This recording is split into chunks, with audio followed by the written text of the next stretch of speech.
Korupsi atau rasuah adalah tindakan pejabat publik, baik politisi maupun pegawai negeri, serta pihak yang terlibat dalam tindakan itu secara tidak wajar dan tidak legal, menyalahgunakan kepercayaan publik yang dikuasai kepada mereka untuk mendapatkan keuntungan sepihak. Dari sudut pandang hukum, tindak pidana korupsi secara garis besar memenuhi unsur-unsur sebagai berikut. 1. Perbuatan melawan hukum. 2. Penyalahgunaan kewenangan, kesempatan, atau sarana. 3. Memperkaya diri sendiri, orang lain, atau korporasi dan merugikan keuangan negara atau perekonomian negara. Jenis tindakan pidana korupsi diantaranya, tetapi bukan semuanya, adalah yang pertama memberi atau menerima hadiah atau janji atau penyuapan.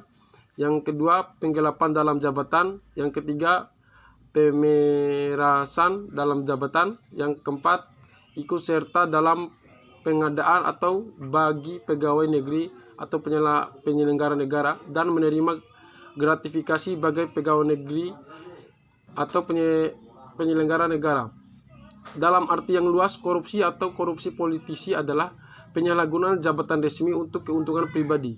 Semua bentuk pemerintah dan pemerintahan rentan korupsi dalam praktiknya.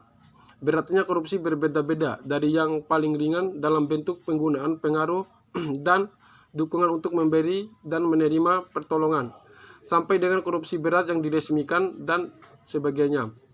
Titik ujung korupsi adalah kleptokrasi, yang artinya harafiah, pemerintahan oleh para pencuri, di mana pura-pura bertindak jujur pun tidak ada sama sekali. Korupsi yang muncul di bidang politik dan birokrasi bisa berbentuk sepele atau berat, terorganisasi atau tidak. Walaupun korupsi sering memudahkan kegiatan kriminal seperti penjualan narkotika, pencucian uang, dan prostitusi, korupsi itu sendiri tidak berbatas dalam hal-hal ini saja. Untuk mempelajari masalah ini dan membuat solusinya, sangat penting untuk membedakan antara korupsi dan kejahatan. Tergantung dari negaranya atau wilayah hukumnya, ada perbedaan antara yang dianggap korupsi atau tidak. Sebagai contoh, pendanaan partai politik ada yang legal di suatu tempat, namun ada juga yang tidak ilegal di tempat lain.